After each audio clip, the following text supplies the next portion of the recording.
Really excited about this one. We got a double whammy episode. Gonna meet Iain Stirling, one of the co-founders behind Leith Distillery, but actually a company called Muckle Brigg. They're also the brains behind the guys who do Linden Lime, so we worked with them for years. And we're getting a full backstage interview. Really exciting. How long have you been open for? This place is wild. Just coming up to 2 years, so yeah, it's kind of crazy. I don't know where that went. And how long did the build take? I mean, when we were doing our research, an eye-watering amount of money, but from start to finish? It was almost 4 years of construction. You're standing in the world's tallest distillery, and you're almost at the top of it. So this is 8th floor, we've got one more floor there. The top kind of 5 floors are all like visitor stuff. So you've got the shop and tasting rooms and stuff. And yeah, the bottom half is all production. So the building's basically split in two, which as we discovered makes life really, really complicated because you have ostensibly a potentially explosive process on the ground floor. And then you're saying, oh, we're gonna have loads of visitors above that. And so when it came to like designing, building, getting building warrants and everything, they almost quite literally threw a book at us in terms of fire regulations and all that stuff. So it made life very complicated. We got to know each other through Linden Lime, but Muckle Brigg, so there's two of you, Paddy and yourself? Yeah, so I started, lifelong friend and business partner Paddy. We went to school together, grew up together, ended up in London together. And then, yeah, the dream was all about building a whiskey distillery, but that took so long that we started a gin along the way. Really the key brands are Linden Lime and then Table Whiskey that we launched a couple of years ago, and that's going bananas. I love it, yeah, everything about it. It's very smart. It's so yummy, I love it. And then we're also bottling our own single cask whiskies, and yeah, quite a big fortified wines range now, and we're trying to make sure we control ourselves and we don't do too many things, because we do have a lot of ideas and we're trying to be a bit more sort of disciplined in that piece. But our number one thing is always, do we love it?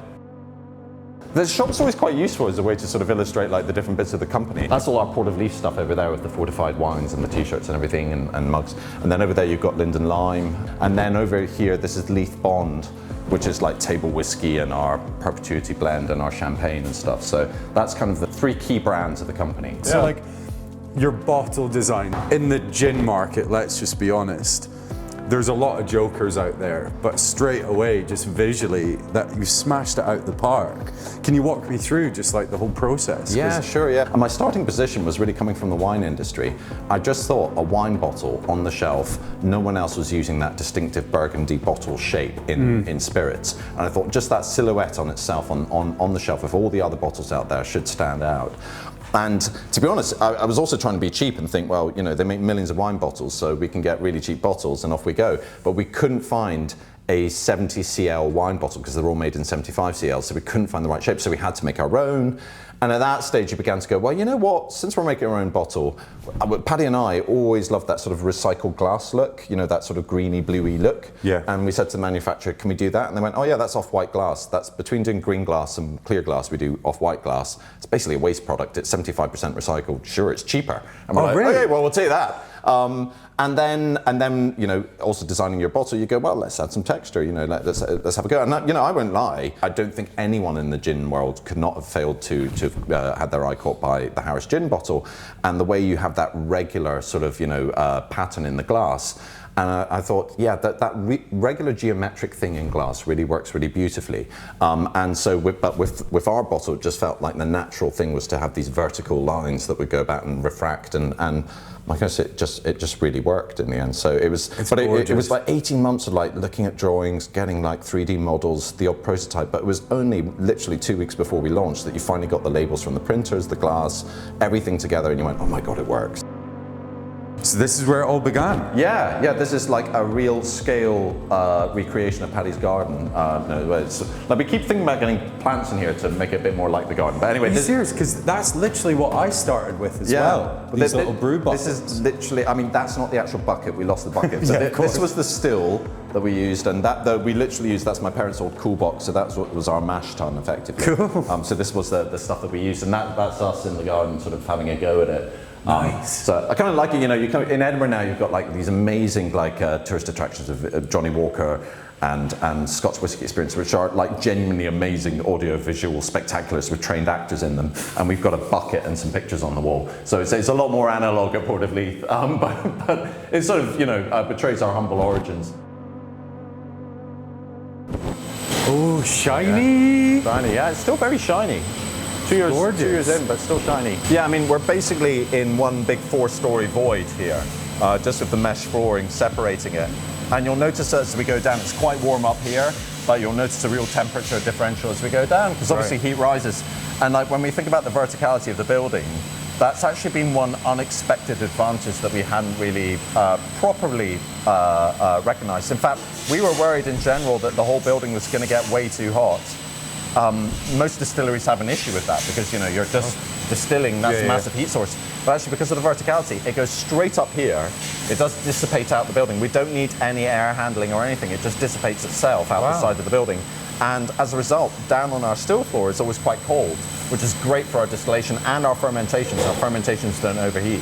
So the verticality is actually, we hadn't fully recognized just how it does make life a lot easier in terms of whiskey production, and in a sense is lending something to the flavor that we're creating, because those temperature differentials in terms of how we can drive our fermentations really do help. So the barley comes in, the barley actually comes from a single farm just outside Edinburgh, so that's quite unique for us, is we just work with that single estate piece. So it's Very out cool. at Haddington at Upper Bolton Farm, and it goes to the maltings in Alloa to be malted and then over to the distillery. So that's only a 90-mile round trip, which is amongst the shortest you'll get in any distillery. So really cut our food miles massively.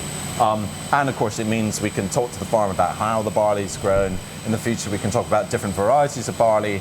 You know, normally distilleries just buy it from a malt stir. They don't really care where it comes from, but we've got a very distinctive relationship there, which is fantastic. And then it comes in here, and then we've got our malt silo here. So that's the biggest vessel closest to the building. So it gets filled into that. That's 30-ton capacity, well, 27, and then gets lifted up to here. So basically, the idea is get barley, well, malted barley, and water up here to the 4th floor, and then it works its way down the building and you get spirit out the bottom. Very cool. Is there a good fermentation we could open up? Yes, of course. Any particular one, or That this one? really nice. Okay, cool. Oh, lovely. Thank you. So I don't have any hair going. There we go. As you can see, I don't do anything without asking because I ruin everything, so I can't really be trusted. I'm turning into that guy on site as well. I'm here to help. Sorry. And of course, you know, to be a little bit cautious as you stick your nose in because there's a lot of CO2 coming off this. Oh. You almost go like that, and you get the. Oh, that smells good. Yeah, it's absolutely amazing, that sheer fruitiness of that and the intensity of it. And it's literally bubbling as well. And so again, sort of like, what sort of ABV are you wanting to get? Do you have a minimum, a maximum, or is it flavor? We're looking more like gravity, which is like the sort of the content of the wash at the end of it, and the flavors that we're creating. You know, those are probably our key constraints. And so what we're smelling right now, will this be a bottle of sexy whiskey in about 2.5 years? Well, it's going to have to be 3 years and 1 day before we can call it whiskey. That's the minimum in the cask. 3 years and 1 day. 2. Yeah. Right. That's good. That was. If only. That makes a big difference. I mean, yeah. In theory, that goes in. Well, after distillation, 3 years and 1 day in a cask, and you got Scotch, but.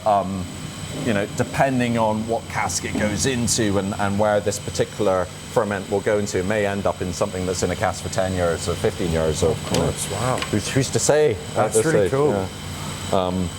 It's almost like that old phrase. It's like, what is that about planting a tree to which you won't enjoy the shade? I've totally balls up that phrase, but I guess the reason why I say that is that for us with Rapscallion, everything has to be raw, fresh, in season. And it's literally like a sprint to get it locked away from oxygen, into can, get it to the customer as quickly as possible. Whereas this is like, I'm not going to say it's luxurious, definitely not easy, but there's a nice comfort to like the process, and everything takes time. So you know what, I would say there's a certain luxury to it to some extent. Yeah. I mean, you know, like we're in this really weird bit in the sort of evolution of a whiskey company where you've been on that massive rush to build the distillery, get open, but we're still some years away from launching a whiskey.